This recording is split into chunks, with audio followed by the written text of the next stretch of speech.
जय माता दी दोस्तों, कैसे हैं आप सभी। आशा करता हूं दोस्तों आप सभी अच्छे होंगे, स्वस्थ होंगे। आज मैं आपको ये बताऊंगा कि आप होलिका दहन वाले दिन किस प्रकार से नवारण मंत्र को सिद्ध कर सकते हैं। देखिए दोस्तों, नवारण मंत्र एक शक्तिशाली मंत्र है और ब्रह्मांड के सर्वोच्च मंत्रों में से एक है। जिस प्रकार से ओम नमः शिवाय पंचाक्षरी मंत्र, द्वादशाक्षर मंत्र, अष्टाक्षर मंत्र, उसी प्रकार से ये नवाक्षरी मंत्र, नवारण मंत्र भी महाशक्तिशाली मंत्र है। देवी की कृपा प्राप्त करने के लिए इससे श्रेष्ठ मंत्र अन्य कोई नहीं है। अगर आप देवी के भक्त हैं, देवी के उपासक हैं, तो इस मंत्र का जाप जरूर करें। इस मंत्र के जाप से माँ आदि शक्ति की कृपा बहुत जल्दी प्राप्त होती है और उनके दर्शन करने के लिए भी साधक लोग, भगत लोग इसी मंत्र का सहारा लेते हैं, इसी मंत्र को सिद्ध करते हैं। जब मंत्र सिद्ध हो जाता है तब हमें ये समझना चाहिए कि हमको देवता की भी सिद्धि प्राप्त हो गई, क्योंकि देवी देवताओं के शाब्दिक स्वरूप मंत्र होते हैं। जब मंत्र सिद्ध हो गए तो समझो देवता सिद्ध हो गए। अब मैं आपको बताता हूँ कि आप किस प्रकार से एक दिन में इस मंत्र को सिद्ध कर सकते हैं और अपना जीवन कल्याणमयी बना सकते हैं। देखिए दोस्तों, होलिका दहन की रात्रि काल में आपको इस मंत्र का जाप करना है। सर्वप्रथम आपको क्या करना होगा कि रात्रि काल में आपको स्नान करके शुद्ध वस्त्र आपको धारण करने हैं। शुद्ध वस्त्र धारण करने के बाद में अपने आसन के ऊपर आपको बैठना है और अपने सामने माँ दुर्गा की चौकी आपको रखनी है, उनकी चौकी स्थापित करनी है। मतलब कि एक लकड़ी के पटरे के ऊपर आप लाल रंग का वस्त्र बिछाएंगे, उसके ऊपर माता माँ दुर्गा की फ़ोटो स्थापित करेंगे। मूर्ति हो तो और भी अच्छा है, नहीं तो आप फ़ोटो, उनकी तस्वीर आप रख सकते हैं। माँ दुर्गा के समक्ष आपको देसी घी का दीपक जलाना है, धूप बत्ती जलानी है, एक जल का पात्र उनके समक्ष रखना है और प्रसाद, जो भी आपकी इच्छा हो, जो भी आपकी श्रद्धा हो, वो प्रसाद आपको माता के सामने रख देना है।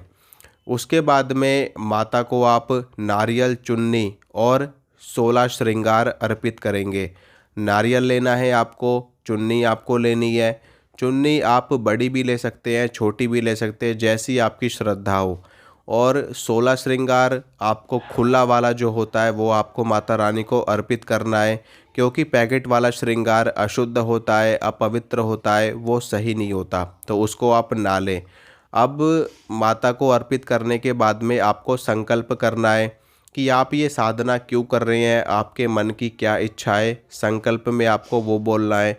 उसके बाद में भगवान गणेश को प्रणाम करना है, फिर भगवान विष्णु को, भगवान शिव को, हनुमान जी को और भैरव जी को प्रणाम करने के बाद में फिर आप माँ दुर्गा के इस मंत्र का जाप करेंगे रुद्राक्ष की माला लेकर के।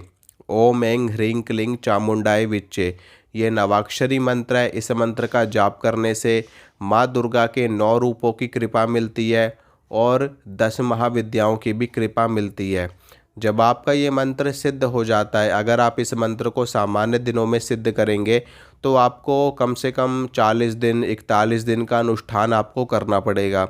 लेकिन अगर आप एक ही दिन में इस मंत्र को सिद्ध करना चाहते हैं तो आप एक ही दिन, जैसे कि होली की रात, दीपावली की रात में आप इस मंत्र को एक ही दिन में सिद्ध कर सकते हैं। अगर आप नवरात्र में भी इस मंत्र को सिद्ध करेंगे तब भी आपको इस मंत्र का जाप 9 दिनों तक करना पड़ेगा।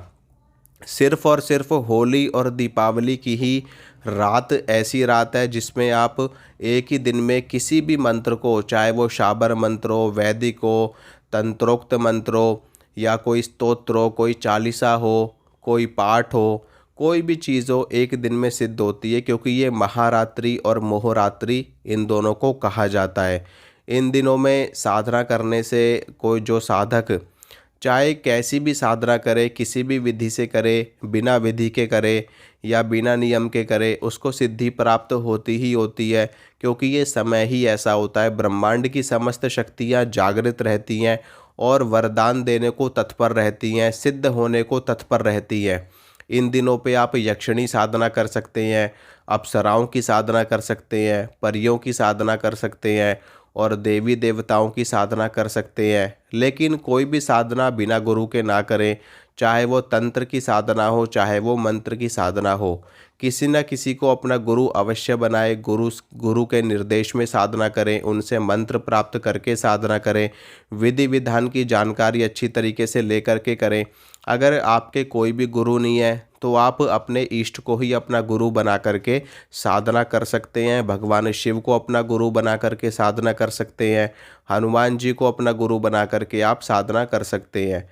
जब आप देवी देवताओं को अपना गुरु बना करके साधना करते हैं तो वो शक्ति आपका अहित नहीं करती, और देवी देवता आपको संरक्षण प्रदान करते हैं, सुरक्षा प्रदान करते हैं। और जब आप साधना पर बैठते हो तो आपको सुरक्षा भी मिलती है और सफलता भी आपको शीघ्र शीघ्र ही मिलती है। अब आपको नवारण मंत्र का जाप कितना करना होगा? रुद्राक्ष की माला से आपको इस मंत्र का जाप पूरे के पूरे 108 माला आपको करनी है। इसमें आपको 6-7 घंटे का समय लगेगा, लेकिन आपका मंत्र ये सिद्ध हो जाएगा।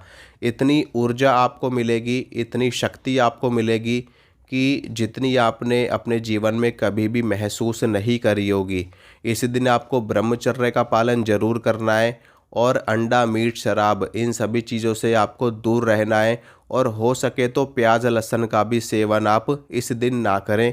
अपने आप को पूरे तरीके से सात्विक रखें, पूरे तरीके से ब्रह्मचर्य में रखें, और तब आप साधना करेंगे तो आपको और भी जल्दी सफलता मिलेगी।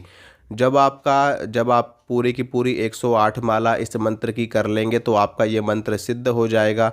फिर उसके बाद में अगले दिन प्रातःकाल में जो भी सामग्री आपने माँ दुर्गा को अर्पित करी है, वो सारी सामग्री आप मंदिर में ले जा कर के चढ़ा देंगे माता के, और उनसे हाथ जोड़ कर के प्रार्थना करेंगे। और जो भी आपकी मनोकामना होगी वो मनोकामना माता रानी जल्द से जल्द पूरी करेंगी। जब आप इस मंत्र का जाप कर रहे होगे तो आपको मैं कुछ 2-3 चीज़ें बता देता हूँ, जिससे आपको ये पता चल जाएगा कि आपकी साधना बिल्कुल सही दिशा में जा रही है और आपकी साधना सिद्ध हो रही है। सबसे पहली चीज़ तो ये कि ये जो साधना करेंगे आप एकांत में करेंगे। अगर आप अपने घर में भी साधना कर रहे हैं तो आपके आसपास कोई नहीं होना चाहिए साधना के समय। आपको एकांत में करनी है, एकांत कमरे में आपको साधना करनी है, या जहाँ भी आपका पूजा घर है वहाँ पर किसी भी प्रकार का शोर शराबा, एकांत होना चाहिए वहाँ पर।